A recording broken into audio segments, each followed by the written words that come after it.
अब हम करेंगे क्वेश्चन नंबर 21। इसमें हमें कहा है forester want to plant 66 apple trees. एक फॉरेस्टर है जो कि फॉरेस्ट में 66 एप्पल ट्रीज लगाना चाहता है, 88 बनाना ट्रीज प्लांट करना चाहता है और 110 मैंगो ट्रीज करना चाहता है। और कंडीशंस हैं कुछ इसने लगाई हैं कि वो किस तरह से होनी चाहिए। तो कंडीशन एक बार हम पढ़ते हैं फिर हम क्वेश्चन को करेंगे। इसमें लिखा है इन इक्वल रोज और ब्रैकेट में लिखा है in terms of number of trees, यानी कि number of trees in each row same होनी चाहिए। तो पहले हम कंडीशन को लिख भी लेते हैं फिर हम समझेंगे इनको। Number of trees in each row, एक कंडीशन ही है, इसका मतलब हर एक रो में नंबर ऑफ ट्रीज सेम रहने चाहिए। मान लो फर्स्ट रो में 6 ट्रीज आ रहे हैं तो सेकंड रो में भी 6 आने चाहिए, थर्ड रो में भी 6 आने चाहिए। Number of trees her row में सेम होनी चाहिए, एक कंडीशन ये है। अब आगे लिखा also he want to make distinct roots, roots नहीं होगा इधर रोज होगा बच्चा, ये गलती है एक। Distinct rows of the tree और ब्रैकेट में लिखा है one type of tree in one row, हर रो में एक ही टाइप के ट्री होंगे। ठीक है, और इस तरह से हर जो रो होगी ना डिस्टिंक्ट होगी, एक दूसरे से अलग होगी। यानी कि मान लो एक रो में हमने पहला ट्री लगा दिया मैंगो, तो दूसरा भी हम मैंगो लगाएंगे, तीसरा भी मैंगो लगाएंगे, फोर्थ भी मैंगो लगाएंगे, फिफ्थ ट्री भी मैंगो, सिक्स्थ भी मैंगो। ठीक है, ये नहीं करेंगे कि हमने पहला ट्री मैंगो लगा दिया और दूसरा ट्री सेम रो में एप्पल का लगा दिया, ऐसा नहीं करना। तो कंडीशन क्या है, one type of tree in one row. तो ये कंडीशन भी हम लिख लेते हैं और हमें फाइंड क्या करना है, minimum number of rose required. तो पहले हम ये कंडीशन भी लिख देते हैं, फिर मैं तीनों कंडीशन से आपको बताऊंगा कि हमें क्या फाइंड करना है इसमें। मिनिमम नंबर ऑफ रोज, ठीक है। अब कई बच्चे सोचेंगे कि सर इधर मिनिमम नंबर ऑफ रो है तो आ रहा है, हम एलसीएम निकाल लेते हैं, ठीक है, लीस्ट कॉमन मल्टीपल निकाल लेते हैं। लेकिन नहीं बच्चा, इसमें मिनिमम रोज का मतलब कुछ अलग है। मिनिमम रो का मतलब अगर मान लो 10 ट्रीज हैं, 10 ट्रीज हैं, वो कोई भी ट्रीज हो, मैंगो हो कोई भी हो, अगर मैं उनको 10 ट्रीज को 2 रोज में लगाऊं तो एक रो में कितने ट्रीज आ जाएंगे, 5 ट्रीज आ जाएंगे। लेकिन मैं चाहता हूं कि कम से कम रोज हो, तो कम से कम एक ही रो बन सकती है कि 10 ट्री हम ऑल 10 ट्रीज एक रो में लगा दें, ऑल 10 ट्रीज एक रो में लगा दें। ये एक रो में हमने ऑल 10 ट्रीज लगा दिए, ठीक है। तो क्या हुआ, मिनिमम नंबर ऑफ रोज मिल गई। लेकिन इसमें नंबर ऑफ ट्रीज का क्या हुआ, वो मैक्सिमम हो गए। ध्यान देखो, ध्यान दो, वो बढ़ गए, नंबर ऑफ ट्री बढ़ गए। यानी कि मिनिमम नंबर ऑफ रोज का मतलब होता है maximum number of tree in one row, maximum tree in one row. इस बात का ध्यान रखना बच्चा, जब भी मिनिमम नंबर ऑफ रोज हो तो माइंड में ले आना maximum number of tree in one row. ऐसे कोई भी क्वेश्चन हो, जैसे मिनिमम नंबर ऑफ रोज है, क्लास में स्टूडेंट्स बैठे हुए हैं तो हर रो में मैक्सिमम नंबर ऑफ स्टूडेंट्स होंगे, ये इसको आप उससे भी रिलेट कर सकते हो। तो बस आपको ये याद रखना है, minimum number of row means maximum number of trees या नंबर ऑफ स्टूडेंट या plants in one row, maximum number of tree in one row, ये माइंड में रख लेना। मिनिमम का minimum number of row means maximum tree in one row. Okay, तो इसको mind में रखना। तो मैक्सिमम से हमारे माइंड में आया हाईएस्ट, हाईएस्ट। तो हाईएस्ट कॉमन फैक्टर आपको पता ही चल गया होगा इसका होगा, लेकिन कॉमन और फैक्टर क्यों है ये भी मैं आपको बताऊंगा, ठीक है। हाईएस्ट तो मैंने बता दिया कि इसमें वर्ड आ गया, अब कॉमन कैसे है और फैक्टर कैसे, ये भी एक बार हम देख लेते हैं, ठीक है। क्योंकि एचसीएफ की फुल फॉर्म क्या होती है, हाईएस्ट कॉमन फैक्टर। तो number of trees in each row same है। अभी मैंने बताया फर्स्ट रो में भी 6 ट्री है तो सेकंड रो में भी 6 होने चाहिए, यानी कि नंबर ऑफ ट्रीज कॉमन होने चाहिए सब में। नंबर ऑफ ट्रीज क्या होने चाहिए, कॉमन होने चाहिए। तो हाईएस्ट कॉमन। अब फैक्टर कैसे बनेगा, अब आपको ये पता है जो फैक्टर ऑफ द नंबर्स होते हैं वो क्या होते हैं, या तो नंबर से छोटे होते हैं या उसके बराबर होते हैं। अब हम एप्पल ट्रीज को अगर एक रो में लगा रहे हैं तो मैक्सिमम हम एक रो में 66 एप्पल ट्रीज एक रो में लगा सकते हैं मैक्सिमम, ठीक है। और मैक्सिमम 66 एक तो एक रो बन जाएगी। अगर मैं 6 रो बनाना चाहूं तो मुझे हर रो में 11 ट्रीज लगाने होंगे, तो नंबर ऑफ ट्रीज कम हो रहे हैं, 66 से डाउन जा रहे हैं, यानी कि ये फैक्टर होंगे। ऐसे बनाना ट्री के भी चेक कर सकते हो आप, ऐसे मैंगो के लिए भी कर सकते हो। तो हाईएस्ट कॉमन फैक्टर हमारा वर्ड बन गया। तो मिनिमम नंबर ऑफ रोज निकालने के लिए हमें हाईएस्ट कॉमन फैक्टर निकालना होगा। लेकिन जो हाईएस्ट कॉमन फैक्टर होगा ना बच्चा, वो नंबर ऑफ रोज नहीं होगा, वो आपका होगा number of trees in each row आएगा, याद रखना। Number of tree in each row highest common factor होगा। अब मिनिमम नंबर ऑफ रोज निकालने के लिए आपको ये याद रखना होगा, मान लो एक रो में हम 5 ट्री लगा रहे हैं और हमारे पास 3 रोज हैं, एक रो में हमने 5 ट्री लगाए और कितनी रोज है, 3 रोज, तो टोटल नंबर ऑफ ट्री कितने हो गए, 15। तो हमने number of trees in one row को, नंबर ऑफ ट्रीज को इन वन रो, इन वन रो, एक रो में जो ट्रीज आए उसको मल्टीप्लाई करा नंबर ऑफ रोज से, ठीक है, नंबर ऑफ रोज से, तो हमें टोटल नंबर ऑफ ट्रीज मिल गए, टोटल नंबर ऑफ ट्रीज मिल गए। जो HCF आएगा ना उसको आप number of tree in one row की जगह लिख देना, और नंबर ऑफ रोज आपको फाइंड करने होंगे तो उसको एक्स ले लेना, और जो टोटल नंबर ऑफ ट्रीज है ना, टोटल नंबर ऑफ ट्रीज में इन सबको प्लस करके जो भी नंबर आएगा 66 प्लस 88 प्लस 110 उसको टोटल नंबर की जगह लिख देना, तो उससे आपको नंबर ऑफ रोज मिल जाएगी, एक्स की वैल्यू मिल जाएगी। ठीक है, तो एक बार हम इस क्वेश्चन को करते हैं। तो ये फॉर्मूला माइंड में रख लो, number of trees in one row multiply number of rows is equal to total number of trees. Okay, तो इसमें हमें निकालना क्या है, हाईएस्ट कॉमन फैक्टर। तो निकाल लेते हैं हाईएस्ट कॉमन फैक्टर। तो पहले 66 की फैक्टराइजेशन कर लो बच्चा। 66 की फैक्टराइजेशन 2 33 3 11 11। ओके, ऐसे 88 की फैक्टराइजेशन तो 2 44 2 22 2 11 11। ओके, इसी तरह से 110 की प्राइम फैक्टराइजेशन 2 55 5 11 और 11 से। अब 66 की फैक्टराइजेशन क्या आई, 2 मल्टीप्लाई 3 मल्टीप्लाई 11। तो सब में पावर 1 है, याद रखना, क्योंकि कोई रिपीट 2 एक बार आ रहा है, 3 एक बार आ रहा है, 11 एक बार आ रहा है, तो पावर 1 है। 88 में 2 3 बार आ रहा है, 3 टाइम्स आ रहा है, तो 2 raise to power 3 into 11 1 time आ रहा है, तो 11 रेज टू पावर 1। ओके, और 110 में तो 2 मल्टीप्लाई 5 मल्टीप्लाई 11, सब में पावर 1 1 और 1 है। अब हाईएस्ट कॉमन फैक्टर में मैंने आपको बताया हुआ है हम स्मॉलेस्ट पावर लेते हैं। ठीक है, तो तीनों में जो कॉमन होगा उसकी स्मॉलेस्ट पावर, एक तो तीनों में 2 प्राइम फैक्टर कॉमन है, और इसमें स्मॉलेस्ट पावर क्या है, 2 की पावर 1, और 3 तो तीनों में नहीं है, लेकिन 11 तीनों में है, और 11 की स्मॉलेस्ट पावर क्या है, 11 ही है, तो 2 इंटू 11 तो 22 हो गया। तो एच से हमारा 2 आ गया, यानी कि number of tree in each row हमारा 22 हो गया। Okay, number of trees in each row 22। अब मैं नंबर ऑफ रोज निकालनी है, तो अभी मैंने फॉर्मूला बताया, number of tree in each row जो कि 22 है, multiply by number of rows जो हमें फाइंड करना है, तो उसको हम एक्स ले लेते हैं नंबर ऑफ रोज को, is equal to total number of tree, यानी कि 66 प्लस 88 प्लस 110, तो ये हो जाएगा बच्चा 14, और ये 15 16 264। ओके बच्चा, अब x की वैल्यू क्या होगी, 264, इधर 22 मल्टीप्लाई में है तो इधर ये डिवाइजर में आ जाएगा। अब 264 को अगर हम 22 से डिवाइड करें बच्चा तो हमें मिलेगा, पहले हम 2 से कट कर लेते हैं, तो 132 अपॉन 11। अब 132 को 11 से कट करो तो 12, तो 12, तो मिनिमम नंबर ऑफ रोज 12 हो जाएगी हमारा आंसर। अब हम करेंगे क्वेश्चन नंबर 22। इसमें हमें कहा है कि if alpha and beta are zeros of x square minus x minus 2, हमें एक पॉलिनोमियल दिया है x square minus x minus 2, और साथ में ये कहा है कि अल्फा एंड बीटा इस पॉलिनोमियल के जीरोस हैं, और हमें करना क्या है, हमें एक क्वाड्रेटिक पॉलिनोमियल फॉर्म करना है, एक न्यू पॉलिनोमियल फॉर्म करना है जिसके जीरोस क्या है बच्चा, 2 alpha plus 1 and 2 beta plus 1, इसके जीरोस हमें ये दिए हैं। अब रिक्वायर्ड पॉलिनोमियल फॉर्म करना हो, कोई भी पॉलिनोमियल फॉर्म करना हो, तो उसके लिए हमारे पास एक फॉर्मूला होता है बच्चा, वो होता है के x square minus sum of 0 into x plus product of 0। ये फॉर्मूला होता है वेयर के इज नॉट इक्वल टू 0, के जो है 0 के इक्वल नहीं होगा, क्योंकि अगर के 0 के इक्वल हो जाएगा ना तो ये पॉलिनोमियल ही नहीं रहेगा, तो इसलिए ये के लिखा जाता है कि ये शो करने के लिए कि के की वैल्यू 1 2 3 4 या कोई भी नंबर हो सकती है एक्सेप्ट 0। ओके, तो अब हम सम पे आते हैं, इसमें हमें सम ऑफ 0 चाहिए और प्रोडक्ट ऑफ 0 चाहिए, जो कि हम इजीली निकाल सकते हैं, 2 alpha plus 1 plus 2 beta plus 1 करके सम ऑफ जीरोस आ जाएगा। लेकिन जब हम इसका सम ऑफ जीरोस निकालेंगे ना बच्चा, तो उसमें जो कुछ फॉर्म आएगी लाइक अल्फा प्लस बीटा की फॉर्म में सॉल्व करके आएगा, अल्फा प्लस बीटा या अल्फा बीटा की फॉर्म में। ठीक है, तो उस केस में हमें अल्फा प्लस बीटा और अल्फा बीटा चाहिए होगा। सिमिलरली प्रोडक्ट ऑफ 0 में भी जब हम प्रोडक्ट ऑफ 0 इसकी करेंगे तो उसमें भी अल्फा बीटा की टर्म्स आएगी और अल्फा प्लस बीटा की टर्म आएगी, तो तब भी हमें अल्फा प्लस बीटा और अल्फा बीटा की वैल्यू चाहिए होगी। तो वो कैसे निकलेगी, वो हमें फर्स्ट पॉलिनोमियल से मिलेगी। अब बच्चा सम ऑफ 0 का फॉर्मूला क्या होता है, माइनस बी अपॉन ए, माइनस बी अपॉन ए। अब बी क्या होता है बच्चा, एक्स का कोफिशिएंट, पॉलिनोमियल में एक्स का कोफिशिएंट। अब देखो एक्स के आगे क्या नंबर है, कुछ नहीं दिख रहा, तो 1 है, तो माइनस 1, तो पहले एक फॉर्मूले का माइनस ला लो, जो बी के आगे माइनस का साइन है फॉर्मूला में, और बी की वैल्यू क्या है बच्चा, माइनस 1 है, तो माइनस माइनस 1 अपॉन ए, यानी कि एक्स स्क्वायर का कोफिशिएंट विच इज 1।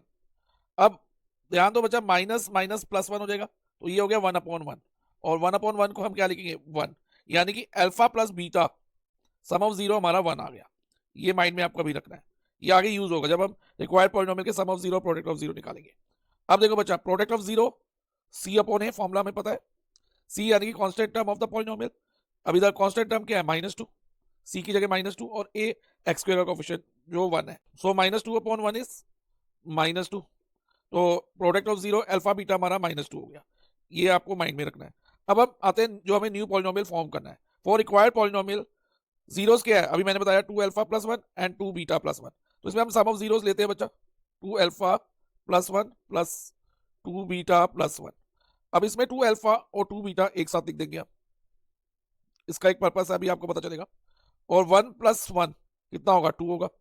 अब हम क्या करेंगे, इनमें कॉमन लेंगे। देखो तीनों टर्म में 2 कॉमन है, लेकिन हमें ओनली अल्फा और बीटा वाली टर्म में से 2 कॉमन लेना होगा, क्योंकि हमें अल्फा प्लस बीटा की फॉर्म लानी है। हाँ, अगर इसमें से 2 कॉमन ले लेते तब भी अल्फा प्लस बीटा प्लस 1 रह जाएगा ब्रैकेट में, लेकिन कई बार कांस्टेंट टर्म में कॉमन नहीं होता, तो उस केस में ओनली हम अल्फा और बीटा वाली टर्म में से कॉमन लेते हैं। तो अभी मैं अल्फा और बीटा वाली टर्म में से ही कॉमन ले रहा हूँ, तो 2 in bracket alpha plus beta plus 2 हो जाएगा। आप चाहो तो ये 2 भी कॉमन लेके इधर 1 लिख सकते थे ब्रैकेट में। ओके, अब बच्चा, अब अल्फा प्लस बीटा हमने क्या फाइंड किया, 1, तो 2 मल्टीप्लाई बाय 1 प्लस 2।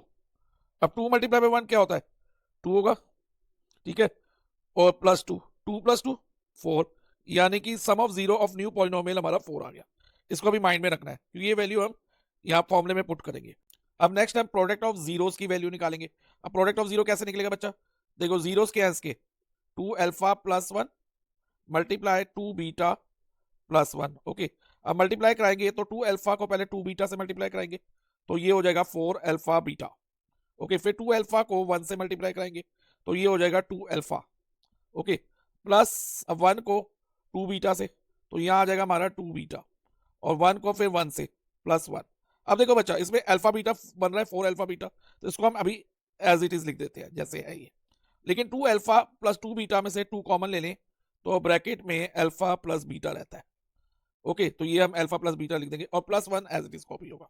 अब ध्यान दो बच्चा, अल्फा बीटा की वैल्यू अभी हमने फाइंड करी थी -2, तो 4 into -2 plus 2 into alpha plus beta. Alpha plus beta हमने क्या फाइंड किया बच्चा, 1, तो 2 मल्टीप्लाई बाय 1 प्लस 1। अब 4 इंटू -2 -8, और 2 मल्टीप्लाई बाय 1 2 प्लस 1। अब बच्चा -8 प्लस 2 क्या होगा, -6, और प्लस 1। अब -6 प्लस 1 -5 हो गया। अब product of zero sum of zero हमारे पास दोनों आ गए। अब ये वैल्यू रिक्वायर्ड पॉलिनोमियल का जो फॉर्मूला उसमें पुट कर दो, तो के एक्स स्क्वायर को ऐसे ही रहने देंगे, सम ऑफ जीरो कितना है बच्चा 4 -4x हो जाएगा, plus product of zero -5। Okay, so ये हो जाएगा के in bracket x square -4x -5। तो this is the required polynomial.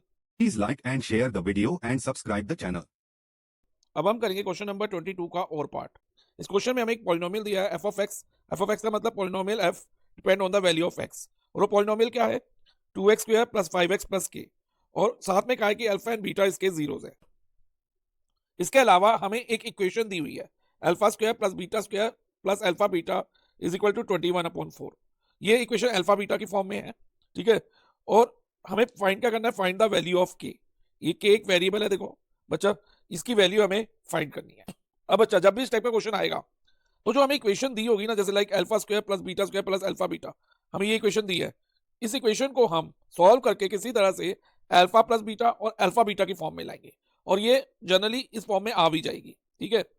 और उसके बाद अल्फा प्लस बीटा और अल्फा बीटा की वैल्यू हमें इसमें डालनी होगी, ठीक है। और वो वैल्यू हमें कहाँ से मिलेगी, वो हमें फर्स्ट पॉलिनोमियल के सम ऑफ जीरोस और प्रोडक्ट ऑफ जीरो से मिलेगी। तो पहले हम फर्स्ट पॉलिनोमियल पे फोकस करते हैं, उसके सम ऑफ जीरोस और प्रोडक्ट ऑफ जीरो निकालते हैं। फर्स्ट पॉलिनोमियल में सम ऑफ जीरो यानी कि अल्फा प्लस बीटा, फॉर्मूला क्या होता है बच्चा, -b/a।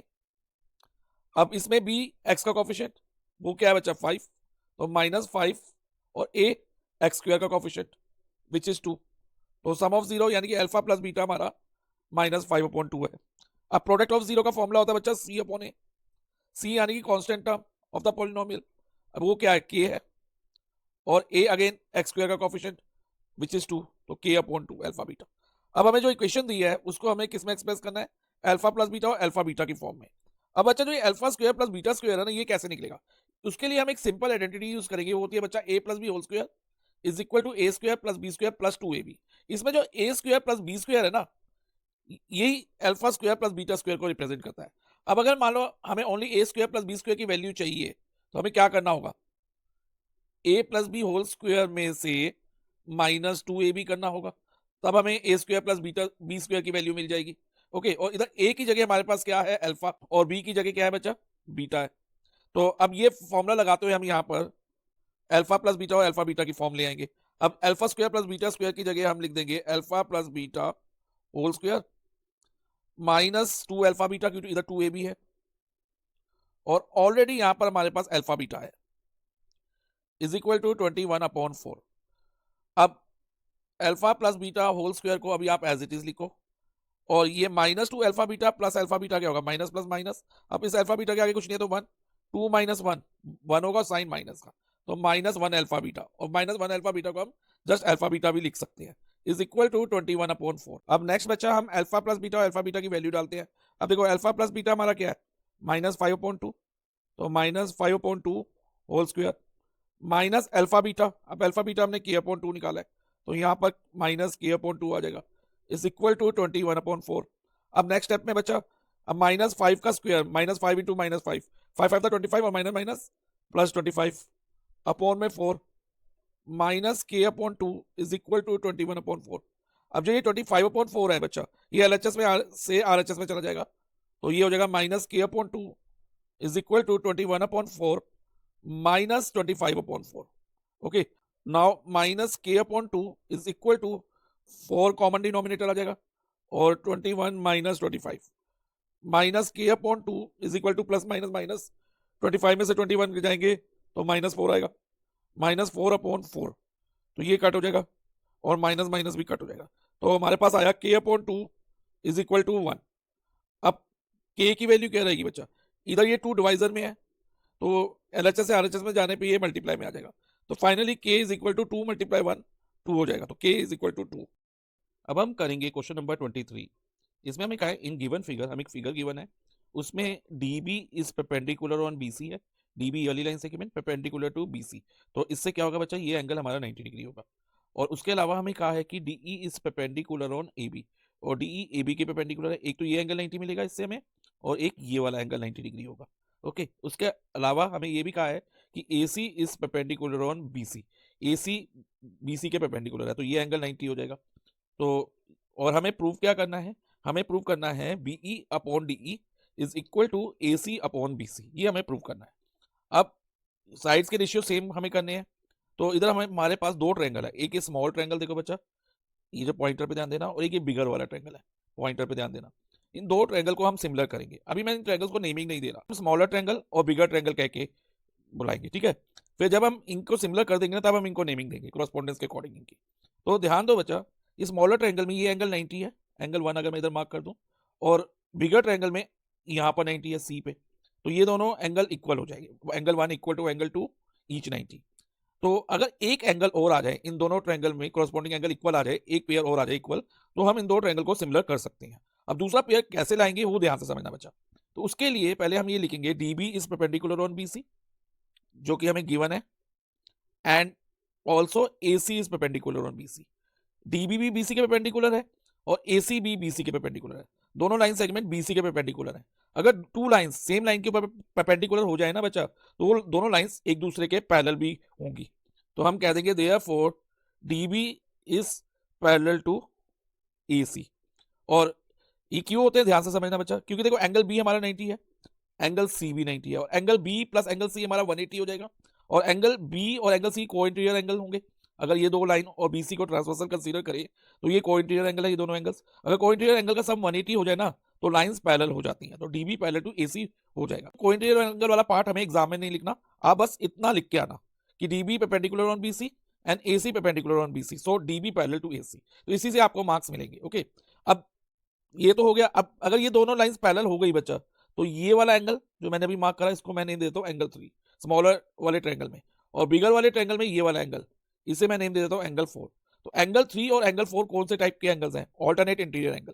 ऑल्टरनेट इंटीरियर एंगल को पहचानने की एक तरीका है बच्चा, वो एन या जेड शेप में होते हैं, एन कैसा भी, चाहे वो इस तरह का एन हो, चाहे वो सीधा एन हो, या फिर वो जेड शेप में होते हैं, तो वो ऑल्टरनेट इंटीरियर एंगल होते हैं। अगर लाइंस पैरेलल है तो alternate interior angles are always equal, तो हम कह सकते हैं कि angle 3 equal to angle 4 alternate interior angles, और angle 1 equal to angle 2 each 90। मैं ऑलरेडी आपको बता चुका हूं बच्चा, एंगल 1 भी 90 है और एंगल 2 भी 90 है।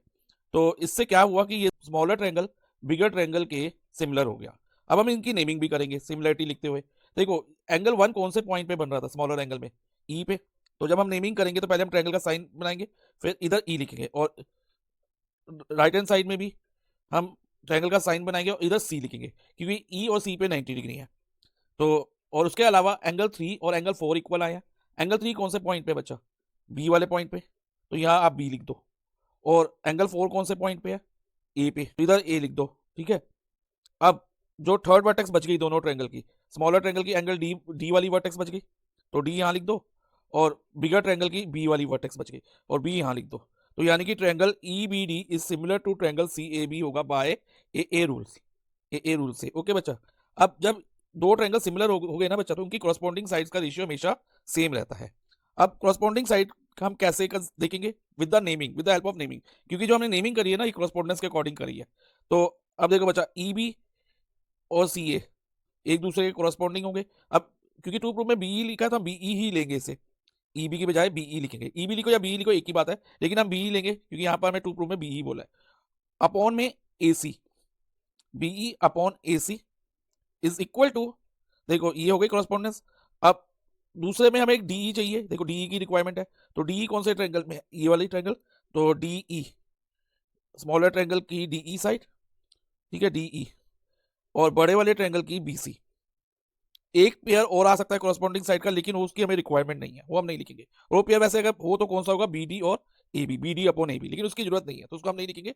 और इसका रीजन क्या होगा बच्चा, ratio of corresponding sides of similar triangle. अब देखो बच्चा, हमारे पास क्या आया, BE upon A C is equal to DE upon B C, लेकिन हमें प्रूफ क्या करना था, हमें तो बीई अपॉन डीई लाना था। तो हम क्या करेंगे, जो ये डीई है ये आरएचएस में है, तो एलएचएस में आके डिवाइजर में चला जाएगा, तो बीई अपॉन डीई लिख देंगे, यानी कि डीई को हम बीई के नीचे ले लेंगे। और एसी क्योंकि यहाँ पर एलएचएस में डिवाइजर में है, तो इधर जाके ये मल्टीप्लाई में हो जाएगा आरएचएस में, तो एसी और डीई को हम इंटरचेंज कर देंगे। तो हम कैसे लिखेंगे बच्चा, BE upon DE is equal to AC upon BC, hence proof, यही हमें प्रूफ करना था।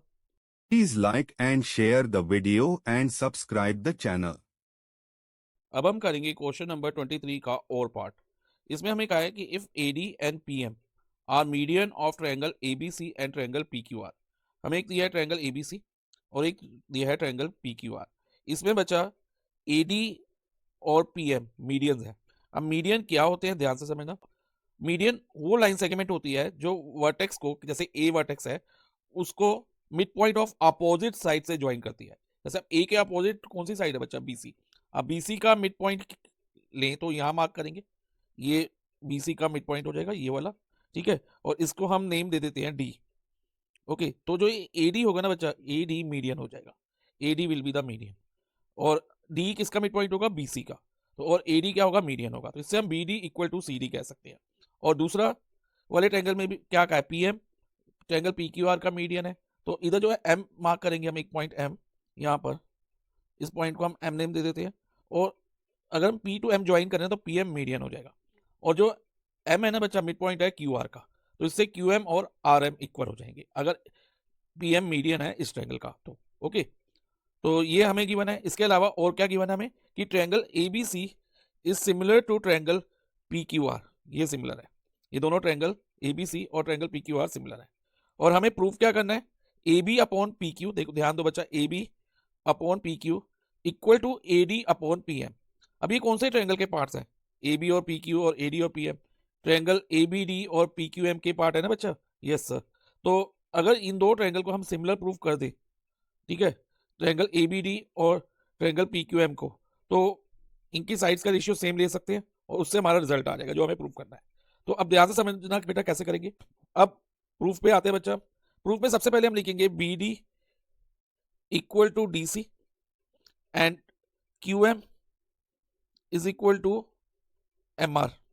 रीजन ये लिख देना, AD and PM are medians of the triangle, ये आप मेंशन कर देना, AD and PM are median of triangle. अब क्योंकि हमें ये दो ट्रायंगल सिमिलर दिए हैं, कौन से दो ट्रायंगल बच्चा, triangle ABC similar to triangle PQR given है हमें।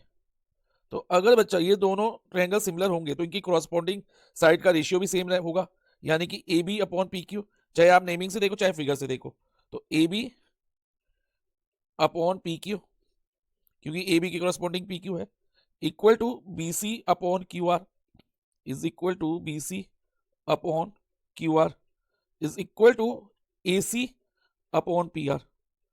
ओके, और इसका रीजन दे देना बच्चा, corresponding sides of similar triangle are in same ratio. अब हमने इतना प्रूव कर दिया, अब हमें लाना क्या है, ट्रायंगल ABD और ट्रायंगल PQM को सिमिलर लाना है। इसके लिए हम कैसे लिखेंगे, ध्यान से समझना बच्चा। AB अपॉन PQ को तो हम एज इट इज लिखेंगे, ओके, और BC और QR को हम ब्रेक कर लेंगे। BC को ब्रेक करें तो हम BD प्लस DC लिख सकते हैं, BC को यस सर लिख सकते हैं, और QR को हम QM प्लस MR लिख सकते हैं, क्योंकि QM प्लस MR मिलके QR बना रहे हैं। अब थर्ड वाला हमें जरूरत नहीं है AC और PR की, तो उसको हम नहीं लिखेंगे, क्योंकि हमें इसी ट्रायंगल को प्रूव करना है, ABD और PQM को सिमिलर आना है। तो उसके लिए हमें ये दो साइड्स इनफ रहेंगी, दो साइड के पेयर इनफ रहेंगे। तो AB upon PQ is equal to, अब BD और DC एक दूसरे के इक्वल है, तो BD को तो हम BD रहने देते हैं, लेकिन DC की जगह तो हम BD लिख सकते हैं ना। और इसी तरह से बच्चा हम QM इक्वल टू MR हमें दिया है, तो QM को हम QM रहने देते हैं और MR की जगह हम QM लिख देते हैं। ओके, तो अब क्या हो गया, देखो बच्चा, AB upon PQ is equal to BD plus BD twice BD हो जाएगा, और QM up plus QM twice QM हो जाएगा, और 2 और 2 कट हो जाएगा। तो हमारे पास क्या आ गया, AB upon PQ is equal to BD upon QM। और साथ में बच्चा ध्यान दो, एंगल B और एंगल Q भी इक्वल होंगे, क्योंकि ट्रायंगल ABC और ट्रायंगल PQR सिमिलर है, तो इनके जो कॉरस्पॉन्डिंग एंगल्स होंगे ना वो भी इक्वल होंगे। तो हम कह सकते हैं कि angle B equal to angle Q, और रीजन चाहे दे देना triangle ABC is similar to triangle PQR। अब इसके बाद, अब जी अगर ये दो साइड्स का रेशियो सेम हो जाए, दो कॉरस्पॉन्डिंग साइड्स का और उनके बीच वाले एंगल का, जैसे देखो बच्चा, AB और BD के बीच में एंगल B है, और PQ और QM के बीच में एंगल Q है, ABD ट्रायंगल और PQM ट्रायंगल में अगर हम देखें तो ये दोनों ट्रायंगल सिमिलर हो जाएंगे बाय SAS रूल। तो हम लिखेंगे triangle ABD is similar to triangle PQM by SAS, क्योंकि दो कॉरस्पॉन्डिंग साइड्स का रेशियो सेम है और उनके इंक्लूडेड एंगल इक्वल है, तो बाय SAS दोनों ट्रायंगल सिमिलर हो गए। अब ये दोनों ट्रायंगल हमारे सिमिलर हो गए, तो अब ये दोनों ट्रायंगल सिमिलर हो गए, तो इनकी साइड्स का रेशियो सेम रहेगा।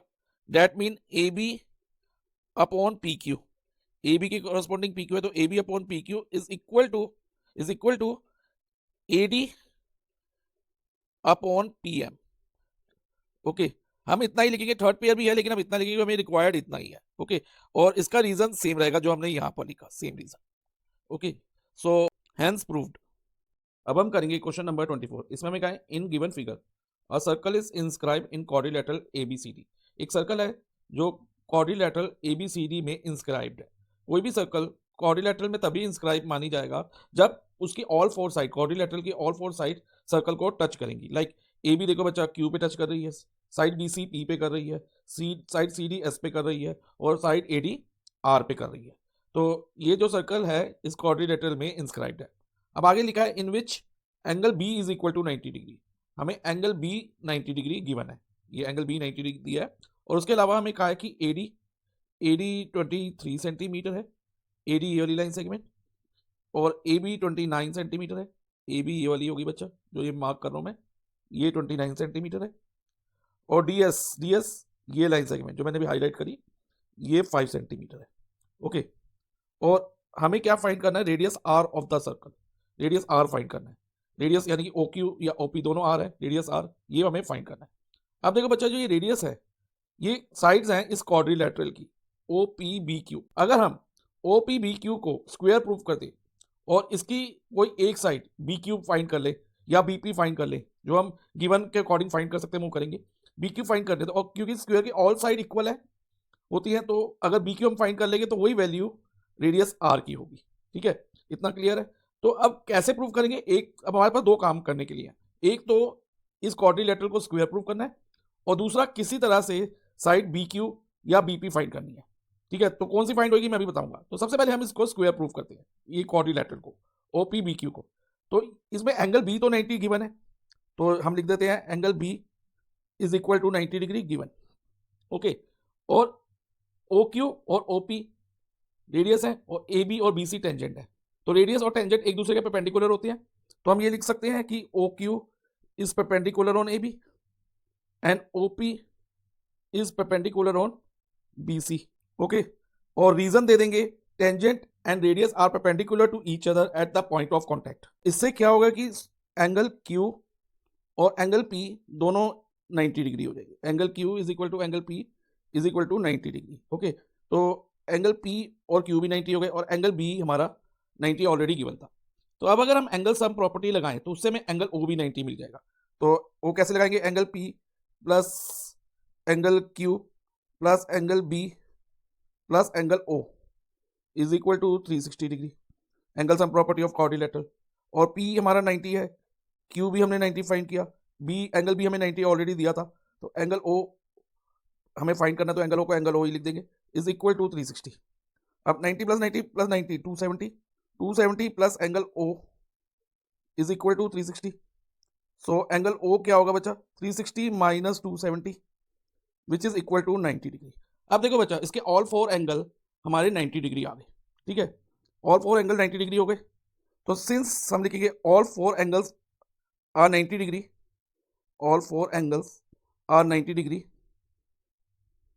therefore OPBQ is a rectangle। अभी देखो बच्चा, रेक्टेंगल प्रूव हुआ, स्क्वायर नहीं हुआ, इज अ रेक्टेंगल।